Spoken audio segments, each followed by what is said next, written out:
ఇప్పుడు కేవలం 7,999K up to 10 kgs వరకు బరువు తగ్గి అధిక బరువు నుంచి వచ్చే ప్రధాన సమస్యలను దూరం చేసుకోండి. చూడాలి. స్టార్ ఇమేజ్ ఉన్న ఐటమ్ సాంగ్ చేయడానికి వెనకాడని heroine Tamannaah. Young heroes stars అన్న తేడా లేకుండా అందరితో స్పెషల్ సాంగ్స్ చేస్తూ సంథింగ్ స్పెషల్ అనిపించుకుంది.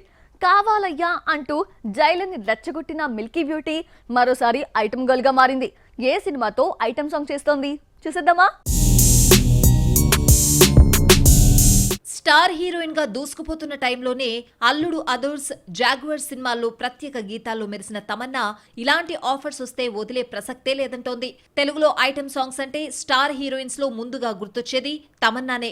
మహేష్ సరిలేరు నీకెవరు, ఎన్టీఆర్ జై లవకుశలో మెరిసిన తమన్నా గనిలో గ్లామర్ గుప్పించింది. తమన్నా కెరియర్ 19 ఏళ్ల క్రితం 2005లోనే హిందీ మూవీతో మొదలైంది.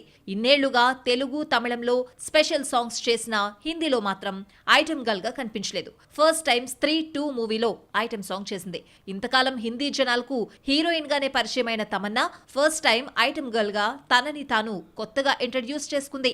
ఇంకా సాంగ్ ను రిలీజ్ చేయకపోయినా ట్రైలర్ లో మెరవడంతో తమన్నా హాట్ టాపిక్ గా మారింది. మొత్తానికి జైలర్ లో కావాలయ్య సాంగ్ హిందీలో ఐటమ్ సాంగ్ చేసే ఛాన్స్ తీసుకొచ్చింది. జైలర్ లో తమన్నా 4-5 సీన్స్ లో నటించిన ఐటమ్ గర్ల్ గానే గుర్తింపు దక్కింది. బాలీవుడ్ ఐటమ్ సాంగ్ కావడంతో స్త్రీ 2లో గ్లామర్ డోస్ మరింత పెంచింది తమన్నా. మన ముద్దుగుమ్మలో ఆల్ రౌండర్ ఇమేజ్ ఉన్న హీరోయిన్ తమన్నానే. స్టార్ ఇమేజ్ ఎంత ఉన్నా ఐటమ్ సాంగ్ చేయడానికి వెనుకాడదు. గ్లామర్ రోల్స్ తో పాటు పెర్ఫార్మెన్స్ కు స్కోప్ ఉన్న రోల్స్ లో కనిపిస్తుంది. ఓదెలా 2లో లేడీ అఘోరాగా కొత్త అవతారం ఎత్తింది. అన్ని రకాల రోల్స్ చేస్తూ ఆల్ రౌండర్ అనిపించుకుంటోంది.